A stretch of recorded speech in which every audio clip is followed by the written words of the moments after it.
Hey everybody, welcome back to the channel. Today we're going to take a look at a new retirement planning tool. At least it's new to me. It's called Pralana. It used to be a spreadsheet a tool, a very complicated spreadsheet, which I had purchased and played with a little bit.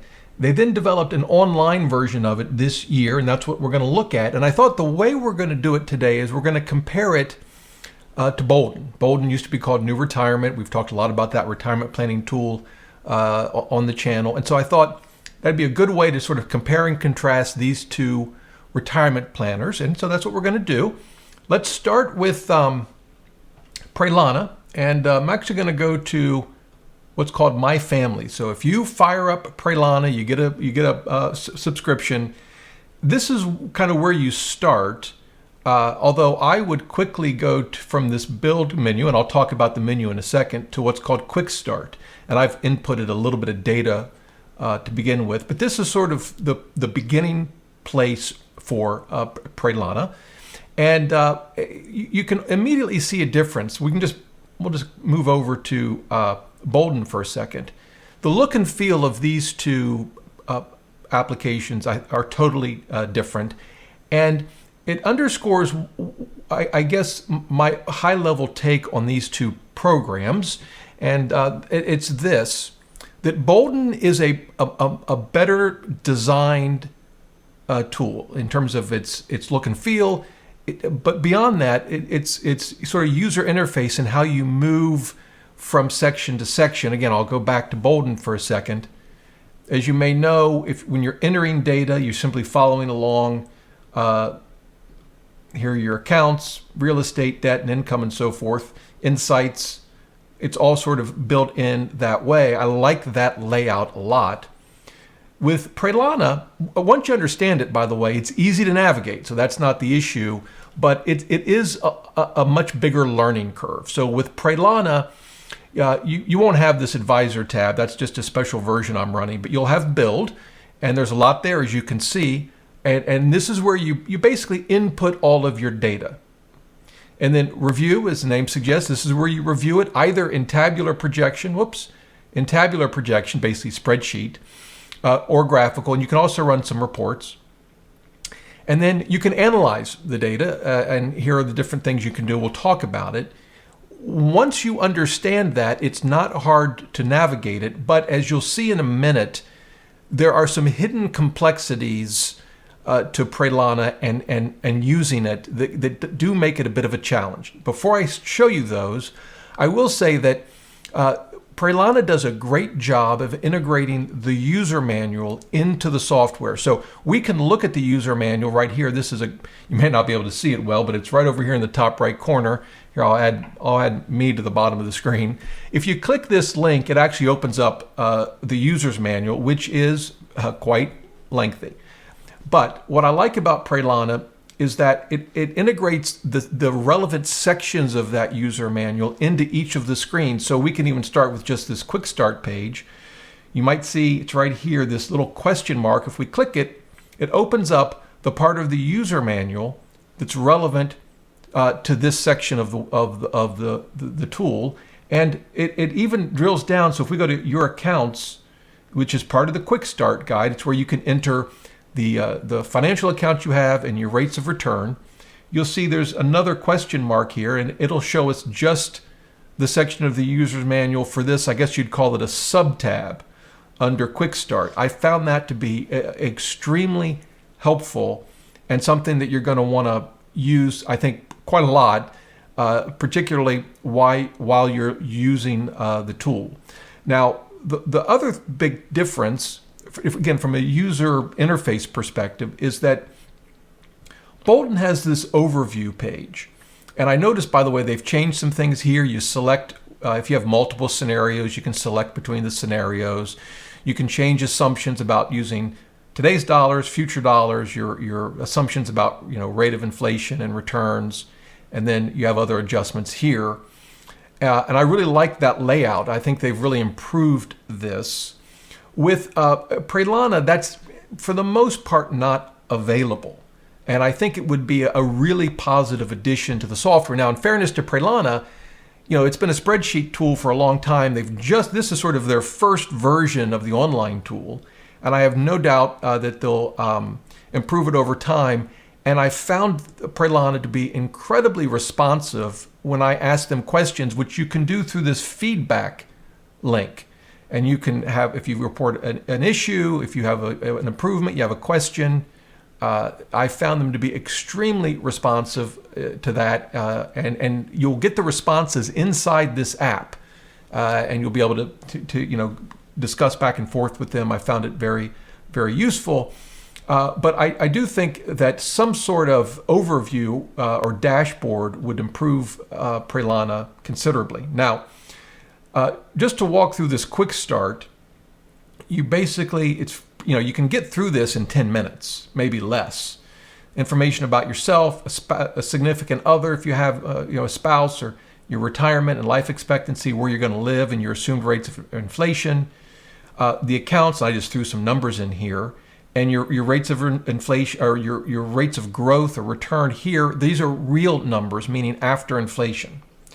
So that's something to keep in mind. And then some basic information about your income and expenses. So you can enter this in this quick start feature, which I think is very nice. And once you do that, again, it doesn't take long, you can actually begin analyzing the data. You don't have to actually go through all of the build screens here. You'll want to eventually, but you can get a very back of the envelope analysis right there. We'll go to the Monte Carlo analysis, which I've already run. And just based on the numbers I put in, we have a 100% success rate. And you can review the data. Now, in this sense, it's very similar to what Boldin offers. There are some differences here and there, but basically, it's very similar to the Monte Carlo analysis that Boldin runs. You can, and this is one of many differences, and this is where Pralana probably allows you more control over the inputs than Boldin does. But here, for example, it's using these standard deviations for the different asset classes. You can customize that if you want. I don't believe in Boldin you can. Boldin chooses the standard deviation for you based on the rate of return you have for a given account. So this would be one difference. Again, whether that matters to you or not, it's just a question of personal preference. But that's an example of a difference. Now, once we get beyond that, understanding the differences and how it affects the user interface is really important. And so I want to give you an example of that. So let's look at the build section.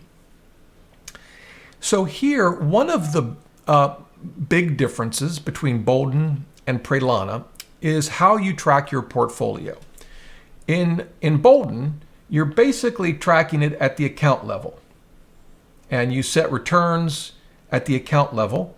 Now, one thing you can do in Boldin is create multiple accounts of the same type. So in this example, I've got one brokerage account, but I could add another one, right? After tax, an investment, we'll just call it second brokerage account, right? Let's get rid of the typo. I can put in a balance. I can select a different tax treatment as compared to the other taxable accounts I have. I can set a unique cost basis for this one.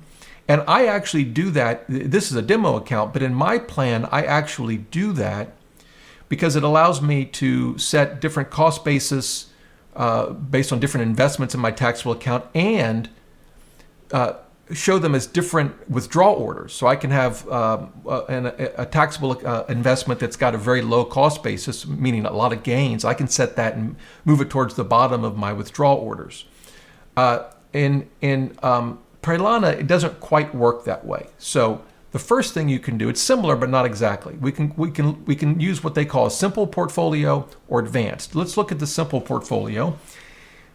The simple portfolio is very similar to what we just walked through in Boldin, where you set your rates of return based on the type of account. The one difference is it's going to treat all of your taxable accounts as one bucket of money. You can actually create multiple taxable investment accounts. You would do that under build, account initial balances, We're in taxable accounts now. You see we've got one. I could create a second one, just like I did in Boldin. Second taxable account, and I can give it a balance, and maybe this has only got $10,000 in long-term capital gains. But what I can't do is separate these out from a withdrawal order perspective. Pralana doesn't allow you to do that. And that's a big difference between Pralana and Boldin. But again, I can set this at the account level. The one thing that Pralana allows you to do is refine the taxation of your taxable accounts. So you can have the percentage of your account that will represent qualified dividends every year. Boldin allows that, which is a fairly new feature. You set it right here. But I can also, if I've got treasury bonds, I can put the percentage of treasury bonds so that state and local taxes are excluded. If I have municipal bonds, I can set the percentage of that because that would mean federal taxes are excluded. You can set the amount of realized capital gains that you will have every year. Now, Boldin does allow that, but I would say generally Pralana gives you somewhat finer detail on how your taxable accounts are taxed. Now, all of this is part of, again, this simplified portfolio modeling. The thing that Pralana, though, allows that Boldin doesn't is what they call advanced portfolio modeling. And this is where we're going to see the complexity of Pralana and maybe some areas where the user interface could be better. And I wish I could enlarge this for you. Can I make this? I guess I can make it a little bigger. There we go. You'll notice, first of all, when we go to advanced portfolio modeling, we get a bunch of tabs here. We should walk through them just for a second. First of all, we can have multiple time periods. So we could change our asset allocation over time, which is very nice. Now remember, Boldin, you're not setting rates of return based on asset class. So this really doesn't have a parallel in Boldin at all. You can also create whatever asset classes you want. They're simple right now. Some are actual asset classes. Some are account types. But you could get rid of those. We could put in here, I don't know, REITs, right? It would add it. We could put in small cap value, whatever we want, crypto, whatever you invest in. You can create the asset classes you want. You can then set the rates of return. And you see Pralana's added the asset classes that I created. You can set, again, we looked at this with the simple model, but we can set how each of these asset classes are taxed. Very nice. And then we can set the asset allocation and location, but here we start to see the first complexity. You'll notice there are two modes. We're in mode 1.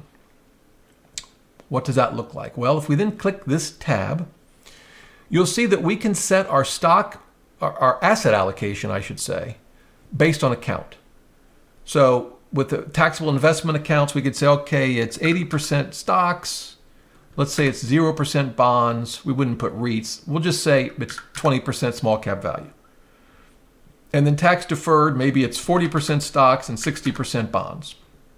Whatever. We can set that by all of these, I'll call them asset classes / account types. Again, it's whatever we put in here.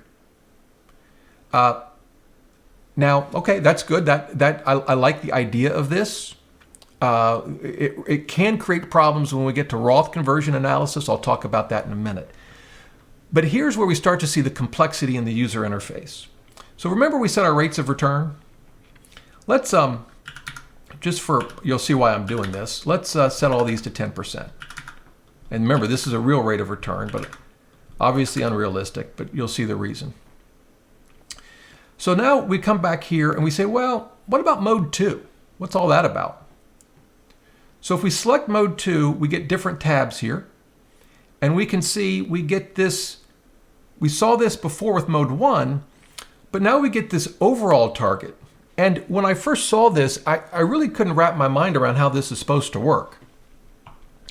I'll just put my picture back up there so you know I'm really here. Because my thought was, well, what if I have an overall target, but let's just say I put, I don't know, 100% stocks and everything. I could keep going, I won't, but obviously, which one governs? I mean, because they may not be compatible. And the answer is, what Pralana is going to do is it's going to always make sure that your overall portfolio is whatever you put here. And then you say, well, okay, but what if based on what I put here, it's not possible based on the amount of money I have in these different accounts to do this? Well, it will change the asset allocations you put in here as needed to reach this overall total, which then raises the question, well, how does it decide which accounts to change and which accounts to keep the way I've set them? Account prioritization. Which accounts are the most important to you for them to meet whatever account-specific allocation you've set here? It will try to honor this priority, and as it moves down this list, and you can change this, we can just drag and drop, right? Whoops. We can drag and drop and change whatever. It will meet that priority as best it can, depending on how far off the overall allocation is to all of these individual account allocations. It'll have to start deviating. And there's ways you can see the deviations if you go to review, and then I think it's portfolio, which is, by the way, part of the complexity. It took me a while to figure out how I could see what was actually going on. In fact, I can show you that real quick. We'll just make everything 100% tax or stocks, which unrealistic, but it's just we know that it's going to have to make some changes to some of these accounts in order to enforce a 60-40 allocation, right? And if we go, I'm pretty sure it's portfolio. Let's just make sure. So allocations. And here we can see, remember we had the investment account was our top priority, so it's honored that 100% stock. But once we get to tax deferred, it's had to add some bonds here in order to enforce that 60-40 allocation. Not a lot, but some, more down here as we move through the years of our plan. But when we get to the spouse tax deferred, 100% bonds, Roth 100% bonds, in order to get that overall 60-40 portfolio. But again, it took me a while to figure out how to see all of this. It wasn't obvious to me. Maybe I'm a slow learner. By the way, if we go back to advanced portfolios, we go back to account prioritization, we move the Roth up, and then we go back to review and back to portfolio. You'll see the Roths, it's satisfied our new priority, 100% stocks, and then of course it's had to change some other things. All right. Now the question becomes, when I first did all of this, it didn't occur to me that I needed to reset the rates of return for mode 2. Remember, when we were in mode 1, we had set the rates of return here. There, remember our 10% that I changed? And we had our growth in taxation, which I didn't change, but we had that here. When I went to mode 2, it never occurred to me to go back to this rates of return. Now, there was a hint. Maybe you saw it, maybe you didn't. If we come back to the portfolio allocation, remember we added REITs and small cap value? They're not here. Why aren't they here? Where'd they go? They're not there because we're in mode 2. And with mode 2, we'll go back to rates of return. Where's our 10%? It's not there. It's because when we switch between mode 1 and mode 2, all of these asset class names and rates of return and growth change as well. They have their own separate tabs. One set for mode 1 and one set for mode 2. It's just not obvious. Well, at least it wasn't to me. So this is where, yes, you can do a lot of complicated things, I'll say, with Pralana. And I like the idea of, for example, mode 2. But it introduces a lot of complexity into the software that I think over time will probably be improved from a usability perspective. Again, once you know it, it's not that hard. You go into asset classes, you can just add REITs all over again, right? We could add small cap value. And then once we do that, we've got our rates of return and we could set them here. And when we go back to asset allocation location, we go to model allocation, there they are. Not hard to understand, but tricky to figure out, at least it was for me. Here was another tricky thing. We've looked at simple portfolio, we've looked at advanced portfolio. We now understand that we can select between mode 1 or 2 here, but where do we select between simple and advanced? Like, we've input data for both. I don't know, where do we select which one the system is actually going to use? Well, you go to build, you go to management, an important section of the site, by the way, and you go to this account growth settings, and you select it here. So again, once you know that, you know it. But it took me a lot of hunting around and searching, and I burned several hours just trying to figure all of this out. Since we're at this tab, let's look at it for just a minute because it's important. One, you have withdrawal priority. This is not unlike Boldin. Boldin, you can also set the withdrawal priorities, which we've talked about in past videos. Here, you can also set different withdrawal priorities that change over time. So we could say, well, this is the withdrawal priority for 2024, but in 2030, I'm not sure why, but in 2030, I want to change it. I don't know. I want to spend my Roth first then. Well, I guess it's complexity. It allows you to model some things in maybe finer detail. It's up to you whether that's important or not. You can also click proportional, and your options go away because it's just going to use proportional. One thing I found confusing is that you'll notice there are all these inherited IRA options here. And yet, if we go to our account balance section and we go to inherited IRAs, we don't have any. By the way, in the quick start guide, you can't add inherited IRAs. They're not an option. I don't know why. But they're not. You can come over to build, account initial balances, come to this inherited IRA tab, and you can list them. But if we go back to management, even if you don't have one or more of these accounts, it will still show up, which I found confusing. It's just something to keep in mind. You can set fees, extra fees by account, which I like. If you're going to work past RMD age, you can factor that in here. That's, I guess, a nice addition. One thing I do like a lot is you can set what Pralana calls an effective tax rate. The software uses this rate. It may use it in other situations, but I think of it in particularly with Roth conversions, where you want to see the effects of Roth conversions over your entire plan, and perhaps how much money you'll have at the end of your plan. It will take any tax deferred money that you have and offset it by this amount to sort of reflect the embedded taxes that have yet to be paid. And I think it makes for a more apples to apples comparison, certainly with Roths, and I would say even with taxable accounts, because even though you could have embedded capital gains, unrealized capital gains in your taxable account, at the end of your plan,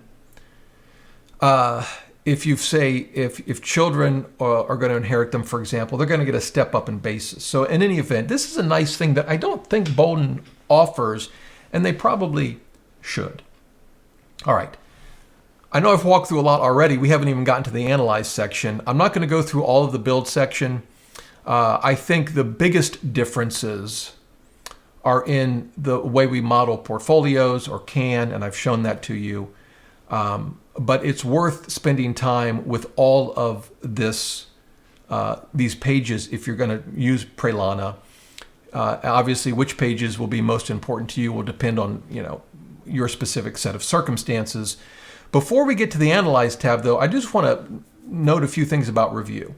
First of all, you can see what's going on in your plan year by year through these tabular projections. We'll just go to income. You can look at it in today's dollars or future dollars, and it walks through your plan. And this is important because I use this a lot to see if I've got any errors. And if the Boldin counterpart would be this insights section. They have the same thing. a usability perspective, I prefer Boldin, and I just think I like the layout, the look of it. But you still see this basically the same data. One thing I like that Boldin does, if you see some of these numbers are underlined, and that means you can click on them and it breaks out sort of details. I really like that. I think that can be very useful. You can look at income details, payroll contributions. It gets very specific. You can look at this graphically. So, it does offer a graphical experience, which is good. The other thing that I like about Pralana is you can look at tax forms. Now, I'll be honest here. As a practical matter, I'm not sure how much time I would actually spend looking at tax forms, but I like the fact that you can. And you can do it by year. We can say, okay, 2055, this is what it projects my federal income tax to look like. And it has a lot of detail, including schedules. And again, I'm not sure how much I would actually use this feature, but I like it. All right. Let's get to analysis. Again, there's no way I can cover everything in one video, but I'll just highlight a few things, including some complexities. Let's go to Monte Carlo analysis. This is, as I said, is very similar to Boldin. The one thing that Pralana does is allow you to look at historical analysis. So it looks at historical data. And I think this is very useful. I've already run it. It took 5 seconds to run this last time, so it doesn't take very long. It will show you might not be able to see it. Well, let me actually move out of the screen. It shows you the best and worst years to retire. It's interesting, the worst years according to Pralana were in the mid to late 50s. That surprises me because usually the worst years are in the mid to late 60s. I'm not sure why that is, but this is I think a very nice feature and in fact in many cases running historical analysis on actual historical data can be, I think, a little more useful than Monte Carlo simulations, but I think they're both useful. Boldin doesn't offer the historical analysis, but Pralana does. So I think that's a big plus in Pralana's favor. You can actually look at the historical data and change settings. I'm not going to go through all of that, but that's I think a big plus. Pralana also offers a multitude of spending strategies. These will effectively override the expenses. And they have Geitenklinger, fixed percent, consumption smoothing. I won't go through them. You can play with them if this is important to you. I tend to focus mainly on actual expenses with any tool that I use, but it's there if you want it. Let's look at Roth conversions for a second. And this will no doubt be a totally separate video that I'll do in the future. This is complicated. And let me first walk through what it does, and then we'll talk about the complications. I'm going to actually get rid of this. So you can set, you can do this manually. You can say, okay, starting this year, I'm going to do Roth conversions up to a certain tax bracket. You can pick your tax bracket. When you pick that, it changes the data down here. It compares the current with the baseline, and you can see details by year. We have a big conversion in 2024, in part because we're converting all the way up to this tax bracket. We can click, again, it's underlined, so we can click on the details and it'll walk through the calculations. We can also I'll set this to no limit, first of all. I don't think it changed our conversion, but we can add additional limits. We can say, yeah, we only want to convert up to a certain tax bracket, but I also don't want to pay more than, we'll just say 15% in long-term capital gains. When I get to the IRMA ages, I don't want to be in this IRMA bracket or higher. If you're considering Affordable Care Act credits, you can set this is FPL, it's federal poverty limit or line, but it's what's used to calculate the tax credits. So you can set that. This is not offered by Boldin. I'm not sure this is offered by any tool that I'm aware of. So this is unique to Boldin, I believe. This may or may not be important to you. Where the complexities come in Well, if that's probably complex enough. By the way, you can say, okay, this is what I want to do. Let me hang up my phone. This is what I want to do from 2024 to the end of my plan. Or you could say, well, in 2030, I want to change it. Oops. Try that again. In 2030, I want to change a different tax bracket. You can model all this. And each time you change this, it changes what's going on down here. And you can look at the different behavior. What was confusing to me was this optimized Roth conversions and what it actually does. So what this does is, based on your inputs in these three columns, it will optimize your ordinary income tax bracket. And let me show you that. Let's get rid of the second line. Let's just set this to no limit for now.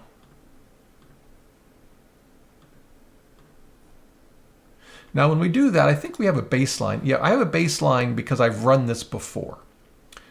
That's the baseline when I ran it before.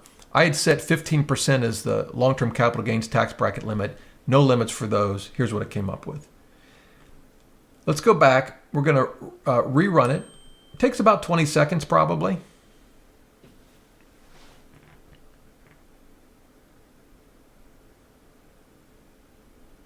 And you're going to see there's going to be a couple of really complicated issues. One's a usability issue, but the other one's more serious that I will explain as soon as this analysis is done. What it does is it takes 3 passes across all of the years in your plan. So it does take, 20 or 30. That took 30 seconds. And so here's what it came up with: just two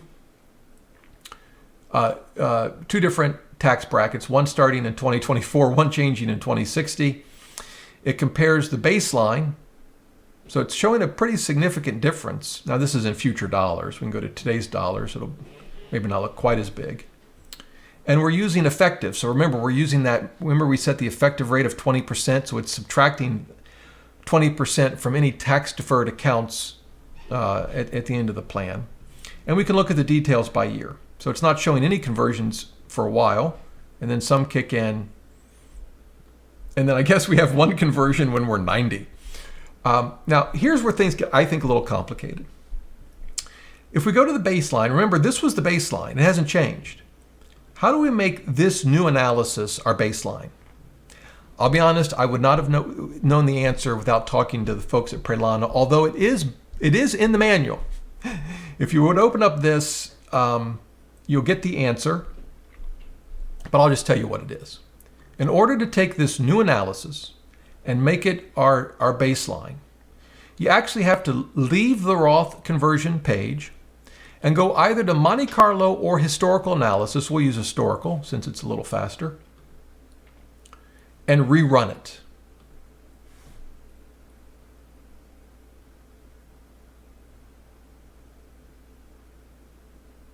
All right. Now if we go back to Roth conversions, we go to baseline, there's our new baseline. So that's how you do it. It'd be nice if they had a button, you could just click and say, make it my baseline. But in any event, that's how you do it. So that's a usability issue. The more difficult problem is this. When we're doing Roth conversion analysis, we want to make sure that the assumptions we've made with rates of return in our tax deferred accounts, our Roth accounts, and even our taxable accounts aren't influencing the analysis. If we assume a tax deferred account, if we go back to build, now we've got to go to management first. We've got to go to account growth settings where it's simple, good. Then we've got to go to our simple portfolio. Notice we've got 6% in taxable, 3% in everything else. So let's change that 6% to 3 so that all of our accounts have the same rate of return. Should that change the Roth conversion analysis? Well, we might say, well, we're moving from tax deferred to Roth. I don't know that taxable shouldn't affect it. Well, we've got this as our new baseline, right? Let's rerun it. See if we get a different answer. And I've done this countless times. And you'll get very significant differences if you have a different rate of return for tax deferred versus Roth, and I can show you that in a second. But I think we'll even see differences when we have a different rate of return on taxable. And it gets even more complicated if we use the advanced portfolio modeling, which I'll come back to in just a second. Let this finish.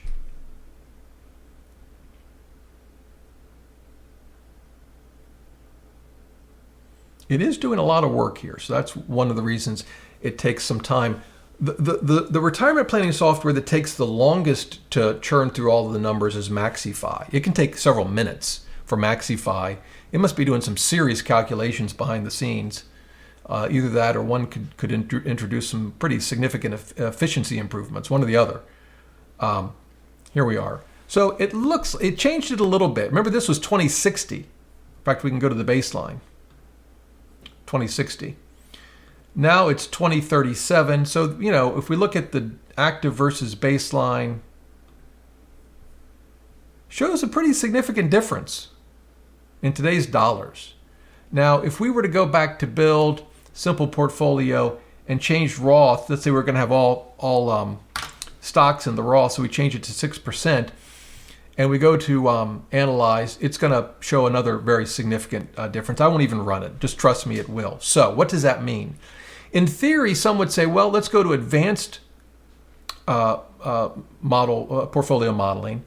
Why don't we use mode 2? And if we enforce this 60-40, then no matter what we have in each of these individual accounts, since the overall is 60-40, it shouldn't change the analysis. I can tell you from testing that it does. We could then say, well, why don't we do mode 1, where we set it by account, don't have an overall portfolio. Again, you could if you had the same asset allocation across all accounts. Most of us don't. So my best solution for this, and by the way, this isn't a Pralana issue per se. You've got to worry about your rates of returns on all of your accounts, even if you're using Boldin or some other tool when you're running Roth conversion analysis. My best approach has been to run the Roth conversion analysis using the simple portfolio, making all of the rate of returns, I make them all equal to whatever I have in my tax deferred accounts. The reason I do that is I want my tax deferred accounts to be as accurate as I can possibly make them. Of course, keeping in mind that all of this is just a best guess, because that affects the amounts of RMDs when I reach RMD age, which of course in turn has a significant implication for Roth conversion analysis. And then once I've done the analysis, I've come up with my plan, I've built it into the plan, however you do that, whether it's Pralana in this case or Boldin, I can then go back and reset these to whatever I want, or go back to using one of the two advanced portfolio modeling techniques. Again, this is very complicated in Pralana, and I will be the first to acknowledge that I don't know all of the nuances, even with what I'm showing you. I'm still learning it, but I wanted to point all of this out. I'll show you a couple of other analysis tools. One, I like their how they analyze Social Security. And I'll run it quickly. It takes about 20 seconds. While it's doing that, you'll notice this scenario 1 up here. This is the base scenario. It shows the future dollars, today's dollars. It shows any spending strategy we're using. Roth conversions are enabled. You can add up to 2 other scenarios. You would do that under Build Scenario Assumptions. So you can compare multiple scenarios. All right. So what I like about this is it says it changes for me, this is a demo account, but the U, it changes it by a couple of months. The spouse, it changes by quite a lot. But what I like about it is this chart down here, because a lot of times the differences between claiming at one age versus another, at least according to this analysis, are not great. And you can hover over all of these green dots and it will show you the differences. And I like that a lot. The one thing I would point out, this is true with Boldin as well, is that the analysis they use assumes whatever you've put in there for your end of plan. In this case, I think I've got 90. And so whatever tool you use, I would also use the free tool Open Social Security, because it takes a totally different approach. It doesn't use an assumed date of death. It uses actuarial tables, and so I think it's important to see it from both perspectives. There's more going on here. I won't go through it all in this video, but I do like the visual. This is one area where I probably prefer the visual aspect of this analysis over Boldin's. The other thing I'll mention, you can optimize withdrawal priorities. This is something that I don't believe Boldin does. I'll run this for you. So this looks at which accounts you should withdraw from first. Now, all of these types of tools, there are other planning tools that do this, but the truly optimized approach often would have you withdraw from different account types each year. When you get to these optimization tools like this, that's not how they work. They kind of deplete an account usually all at one time. You can see the results here, and they lay out which accounts to withdraw from first. So you're going to withdraw from tax deferred, then taxable, and then the spouse's tax deferred. But you'll notice here they do give you different time periods. So it could change over time. So I like this. One thing to note, that there's no difference. You notice they've ordered them and they've made changes. They flipped Roth, the spouse Roth with the spouse tax deferred. That's the difference between the first and second. But in terms of the final effective savings, there's no difference. Now, eventually we'll see differences. We keep scrolling. Let's go way out here. There, it started to go down, but not by much. Let's go all the way to, let's see, 18. We're still over 15 million. Yeah, so it changed it. It wasn't huge, but I do like the fact that this is available. You can adopt it by clicking that button. The last thing I'll show you, and I know this has been a lot. Let's see, we're already at 42 minutes on this video, and I'm sorry about that. We really only scratched the surface. Earliest safe retirement analysis. What this will do is say, what's the earliest you can retire while still having at least a 90% chance of success? Now, you can figure this out in Boldin. It's probably more a function of trial and error, but you can still figure it out. And it'll take a few seconds to get through this, and it gives you the information. And according to this, we can retire now. That's just based on the numbers that I threw in with going all the way back to our financial accounts and the quick start guide. So at the end of the day, where am I on Boldin versus Pralana? I think Boldin's usability, ease of use, and sort of the usability and the visual components of Boldin are just much better than Pralana. I think in terms of your ability to analyze things to a level of detail, Pralana wins. You can analyze things to a level of detail that you simply can't in Boldin. Now, I've shown you several of them. I think the big ones, there are certainly others.